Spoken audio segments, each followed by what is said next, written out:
Welcome, and we're very glad to be with you today. I'm Marian White, and with me is my co-host for, I guess, decades, to be accurate, Ken Bialo. 27 years. You counted it? Well, we started in 91. Well, I'm not sure the show started right then, but... Well, we started on TV, and that's what oh, the yeah, genesis you're of right. the show Okay, was, you're the right. campaign Okay, stuff. wow. Yeah. And we still look the same. Isn't it amazing? All those people out there who can't see will agree with you. Well, and our claim to knowing something about the village of Larchmont Yes. is that, of course, you were a trustee on the Larchmont Yes. Village Board for 11 years and the mayor in the village of Larchmont for 4. Yes. So that gives you a lot of knowledge. Yeah, not relevant. And yours was what, 4 years as trustee and Yes. 15 years as chair of my. the late, great, now deceased Republican Party of the village of Larchmont. It's coming back someday, maybe in the next century. Well, you know, if the Democrats Stranger things have happened. Democrats continue to be extreme, it's guaranteed it will rise again. This is probably not during my lifetime. Right, that's the problem. We have really exciting news. Yes.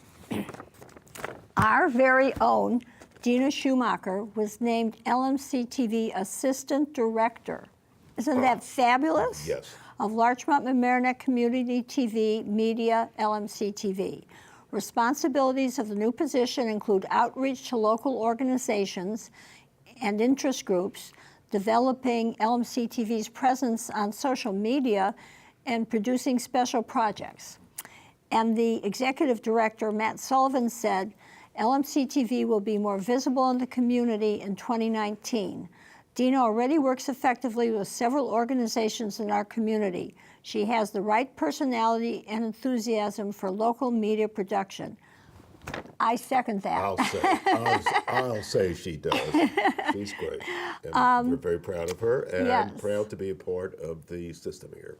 And she's been here since 2006. And she's been involved in the arts, and so she's bringing, actually was appointed to the Village of Mamaroneck Art Council recently. And she wants to bring artists together on LMC-TV. I think it would be fabulous. To paint? Live well, painting? whatever artists do. Whoa. Can we do finger painting? Can we ask her? Well, if we we're can do not finger painting? artists, so Well, we're but not we can still do invited. finger painting. Come Well, on. we can work on it. And she's also producing Books Come to Life, an experimental program at the Mamaroneck Library. So this is just, she's such a wonderful person full of creative ideas, and yet she keeps things like this show moving along, which is, she just is so helpful. And this is not a paid political announcement. This is volunteer. We are volunteering these observations because Well, they're true. Yes, because she's just a wonderful person and a great asset for LMC-TV and for our show. So congratulations, Dina. I'm not hearing anything from the back office. Well, she's supposed to be quiet. Maybe she'll send out Sunday.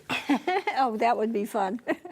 So then the other thing that was really nice, you know, there's always something to talk about on Furniture Share House, Furniture Share House, which is the organization that your wife founded and is the executive director, and just had a most successful gala in November.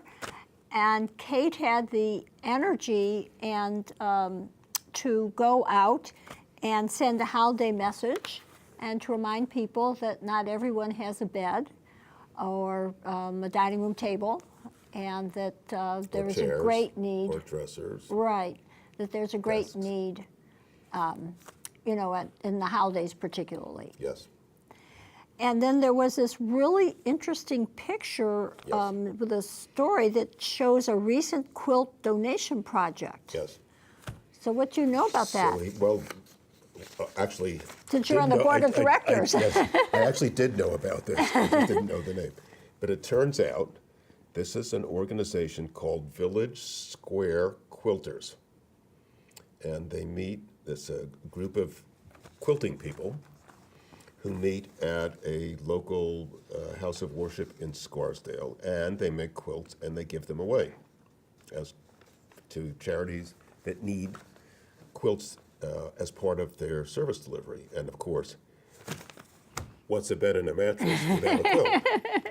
So Kate managed to hook up with these people, and they have been very generous with their time and energy. And I believe, I don't know whether these were, this pile of quilts, which looks to be about 30 or I don't know, maybe 20 or 30, Yeah. was actually destined for Furniture Share House, or this is, as we say, a stock photo.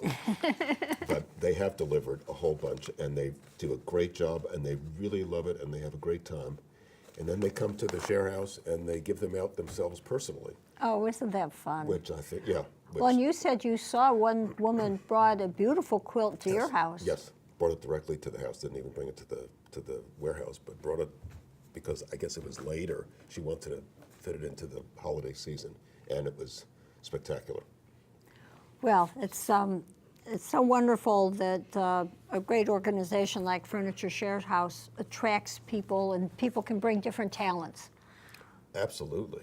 And, you know, right at the facility, at the warehouse, at the facility, Kate has, I think, 2 people who would restore furniture. Gently used is a flexible standard.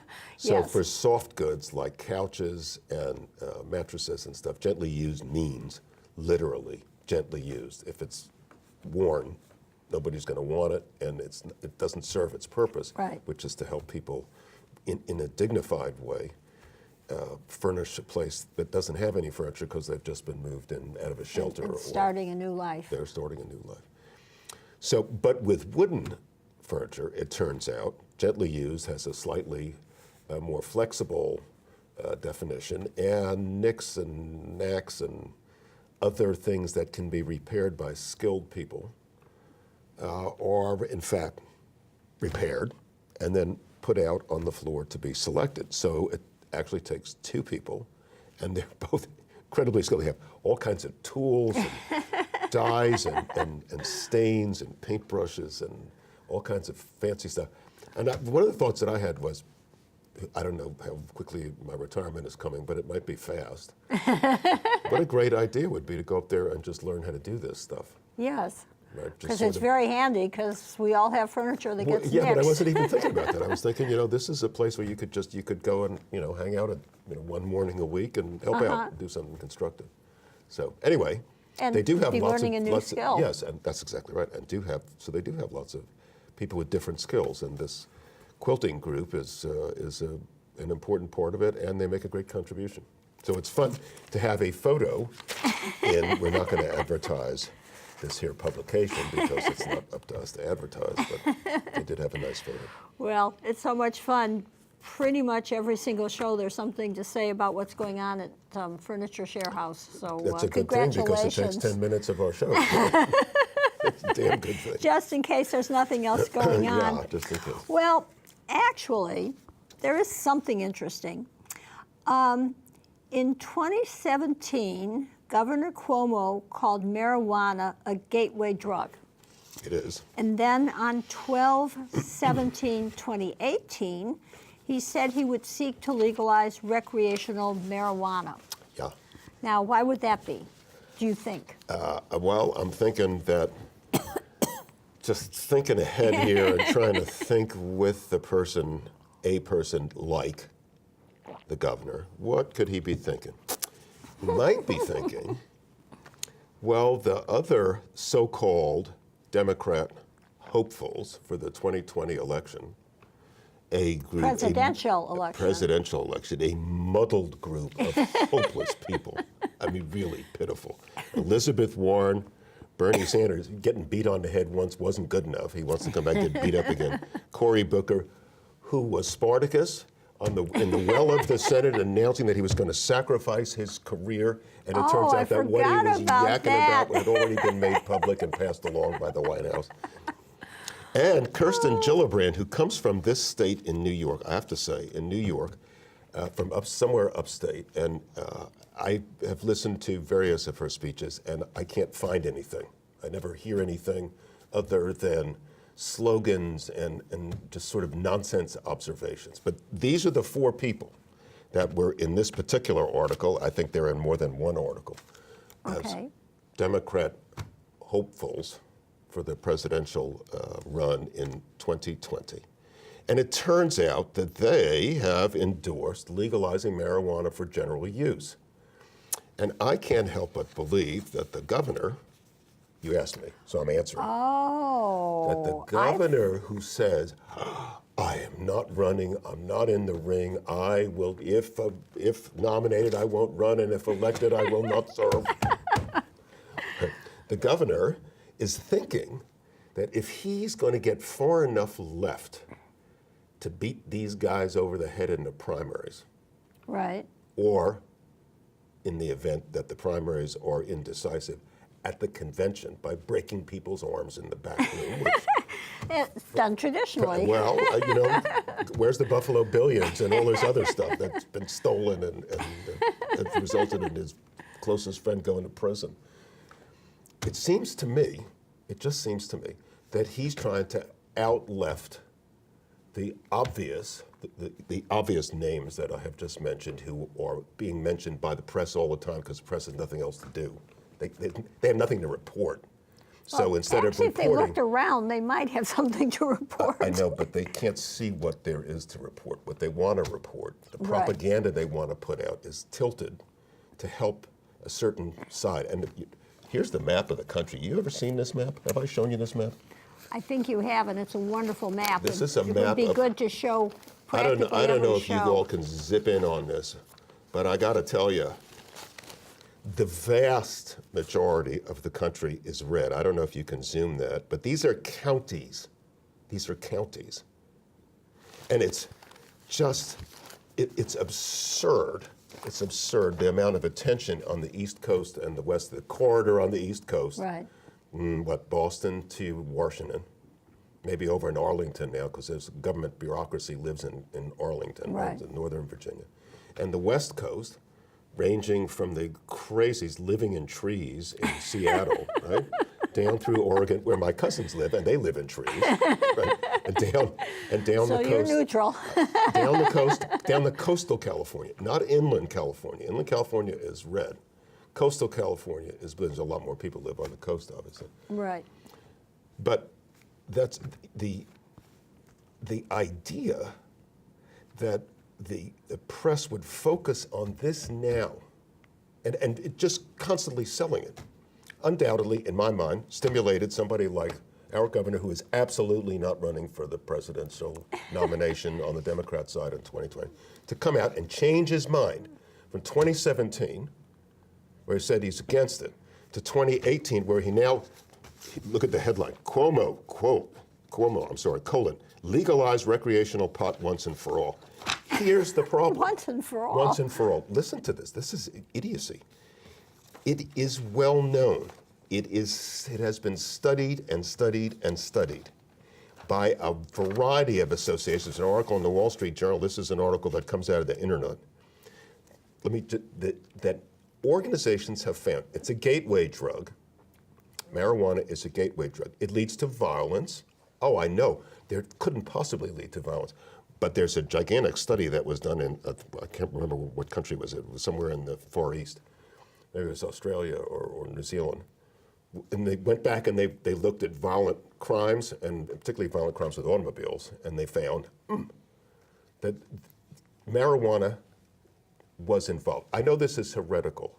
I know, and I'm sure that you as a child and me as a child tried it from time to time and thought, oh, it was amusing, but didn't win out over alcohol or beer. But these organizations, study after study after study says this is dangerous. It's not just a gateway, it actually produces brain changes, and particularly in youngsters. Well, that's what's really scary. And to talk about legalizing it in the face of all of this information, I find just sort of a mystery. And people say, well, booze is legal, and that's no better for you than this stuff is. And I guess my response to that is, okay, so let's add another substance. Booze is legal. It is legal. Constitutional amendment, it was illegal. Now it's legal, right? The country has voted on. The country hasn't voted on this. This is political candidates. This is political candidates Oh, good leading point. political parties Right. who are driving as far to the left as they dare go in the interest of trying to attract voters that they support through federal and state funding and so on. This is not sensible. National Academy of Sciences, Engineering, Medicine, American Academy of Pediatricians, Royal College of General Practitioners, Canadian Center on Substance Abuse and Addiction, American Journal of Psychology. I don't know. And we found there was more in this other article in the Wall Street Journal, a Journal of Interpersonal Violence. Oh, this is the one. Yeah, 6,000 British and Chinese men. This is the one about the violence.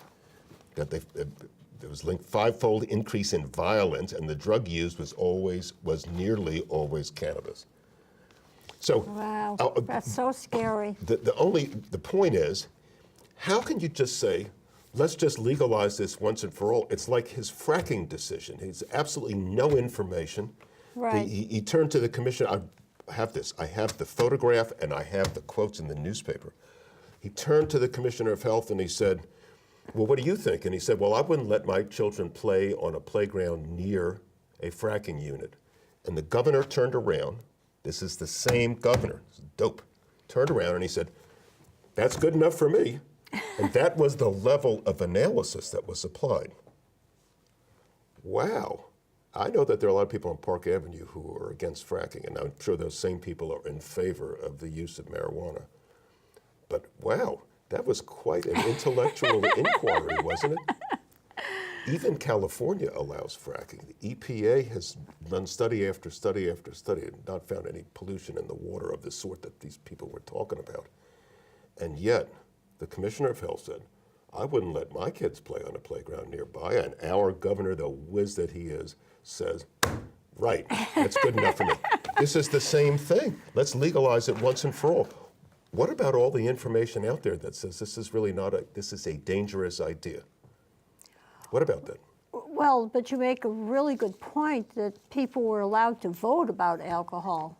Just ordinary people were allowed to make the decision, and now I guess it's just state assemblies and things like that can pass the law. Well, in fairness, amendments to the Constitution are voted by states, and states respond to the voters, the local voters, Right. and the states act through their legislatures. So it was the voters weren't voting. Okay. They weren't themselves voting, let's repeal the Olmstead Act. They were not doing that. The state legislators were. But in a state like, and here's the problem, in a state like New York, which is a far left state, in the areas of population in the south of the state, Westchester County, the four counties in New York, Right. where all the votes are, and that's how Cuomo wins. The Mark Molinaro won, I think, 47 of 52 counties. Oh, I did not realize. Oh yes, the rest of the Wow. state, I think I have the right number, and it's in an article right here. The rest of the state is red as a general proposition. There are pockets of blue in Buffalo, there are pockets of blue in Rochester, and some pockets of blue in Syracuse and around the state government, where you have government employees who are just bound to vote in favor of whatever the biggest expense is that the government can come up with, right? But in states that are blue like this, and in California where the population's along the coast, and that's what makes it a blue state, even though most of the area of the state, the farms, are red, Right. right? If you say something that appeals to the idiots on the internet and that appeals to the far left people and the organizations that have been pushing for legalization, you don't have to have information. You don't have to have facts. Right? You just come up with an idea and you say, well, this is very left, let's do it. And if you, in the big populations, states, it's easy. I mean, I don't mean to say it's easy in the sense that, you just snap your fingers. I mean, it's easy in the sense that as a political choice, you can come out on the winning side, even on upside down information. Actually, you have a great quote. Is this a good time for your quote? Yeah, I did. I pulled this out of the paper today. This is a quote from a young woman who's just been elected to the House of Representatives from Queens. And this is a quote from her, according to the newspaper, I didn't see the interview, of an interview that she gave on 60 Minutes, CBS, this past Sunday. And it goes like this, quote, "I think there's a lot of people more concerned about being precisely, factually, and semantically correct than about being morally right, period," close quote. So, I take it that this is the justification for all things left. We are morally more right than you are, and it doesn't matter what the actual information is. And you can't prove that. It's just, we have this opinion, And we're superior. and we're superior. Because we're left, and all you people who are not us are deplorable, Yes. right? Well, Oof, that's it gives me the willies. that's So a many terrible deplorable- thing if yes. facts don't count. Well, how do you make judgments? How do you make, if you don't use facts, and the only thing you're using is how you feel about this, that's what the internet is about. I Right. feel about this. Right. That's what the internet is about. It buffaloes the children. Well, you ask any 15-year-old where they get their information from, it's the internet. Right. School books don't even have the old information in it anymore. Right? They're gone. But it feels good, so if it feels good, it must be right. In this particular case, this young woman says there's moral right that may not be precisely, factually, and semantically correct. It may not be, but it's morally right. Who So- makes the judgment? Now, you're going to answer that question because you asked it. Well, I guess we all just run around and have our own opinions, and it's chaos, right? Well, I guess, but somebody wants to make judgments for you. Well, I don't like that. I'd rather make my own, thank you. So you may not have the same version of morally right. Well, And how do you make policy choices if the only thing that you're talking about is how you feel about something and you ignore information? right, that's, ignore history. Then you're doomed to reliving it. It's just. Somebody said that. Yes, someone famous and smart. But I forget whom. Well, you see, I was so silly. You went right to the heart of it being about the presidential election. I just thought Cuomo wanted more tax money. Silly me. Both of those things can be true. I know, but I think what you found seems to, the timing appears to say it's about the presidential race because the tax money was available in 2017 when he wouldn't do it. Yes. So Yeah. you were a step ahead of me. Well, it's I don't know that I'm right, but it does, to me, the pieces fit Yeah. together. And then you could also say, plus the state will, who knows what level of taxation would be on the sale of this stuff if it was in general use. And the state would reap some massive amount of benefit. And by the way, people who play certain stocks in the stock market have the potential, it's not that there's no risk, there is risk, but they have the potential for making lots of money with something that's brand new. But if it's brand new and dangerous, I don't understand. I know that liberal positions and others who are on the left position, we have to have stringent gun control, we have to have Right. better laws and We're more enforcement about protecting drunk people, driving, right. and we have to protect women from abuse and children from abuse, and you can't go near the schools unless you've been searched by the FBI. And there's all this stuff which is designed to protect people. There's so much protection, some people call it the nanny state, Yes. a term that has been used and floated around in respectable publications. I'm not talking about the internet, I'm talking about respectable publication. So you have this a gigantic bureaucracy, a load of welfare laws, a load of laws designed to protect the welfare of women, children, minorities, and everybody else. And in the face of obvious information that this is not a protective step, this is an anti-protective step, you are nevertheless going to say it's okay because people have been lobbying you and it's chic. And your friends on Park Avenue who contribute to your campaign, or your friends in Hollywood who contribute to your campaigns, want to do it, and they don't want to have any thoughts about the cops or any thoughts about the DEA or any of that stuff. They want it legal, and so you're going to do something which is just exactly 100% antithetical to this gigantic body of law and bureaucracy that is designed to protect people. How does that make any sense? No, that's a really good point. I don't get it. Which then leaves, we only have 5 minutes left, but one of the interesting things about Cuomo and New York State is that recently it's come to light that more people are leaving New York State than moving in. So we're having a population loss. And that's also going to mean that we will lose some seats in the House of Representatives. I think they're talking about 2. Okay.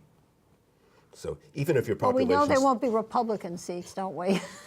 depends on where if they come out of your house, it might be. Well, there's one district right here. It's the governor touts that New York State, and there's all this propaganda crap that's out there, right, on the highways, on signs. It's a great place to do business. New York is rising, all this stuff. New York is the single, I think it's number 50, maybe it's risen up to 49, the single worst state in the nation by every barometer that I've seen that's published.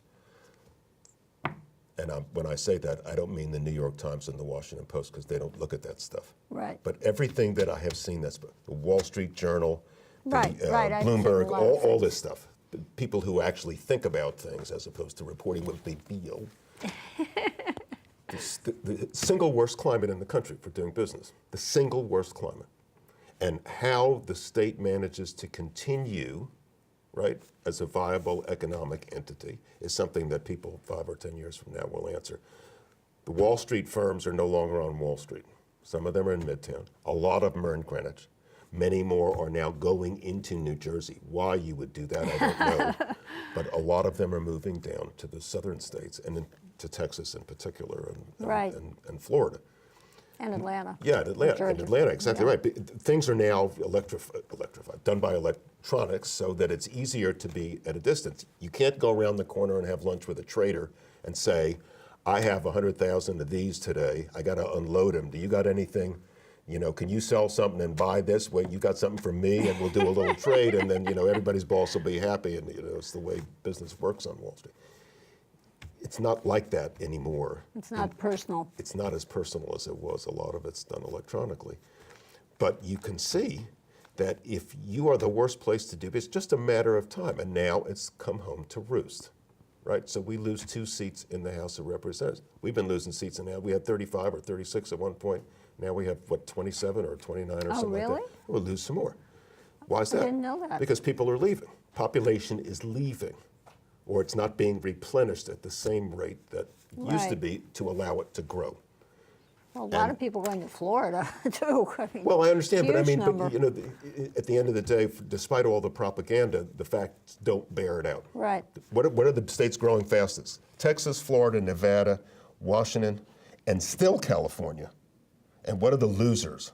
New York, Connecticut, and Illinois. I don't know where New Jersey is on that list. Well, it's after Illinois, probably. Yeah. All right, so high-tax states and inefficient Yeah. states, corrupt states. Look at the corruption in the state in Albany. Ugh. What do you expect? It's bad. Well, I'm stuck here because of my dear family. You're lucky. Well, you're right. Well, that went fast. Thank you so much. I hope that you had a good beginning of the year, and we'll be back You soon. too. And we're going to be back next month, right? Yes, Okay. in between your travels. Happy New Year to all out there. Yes, Happy New Year to Especially everyone. to everybody who's helping us with this broadcast tonight. Yes, the real talent on the other side of the camera. So thank you all. Take care. Congratulations, Dina. Good night.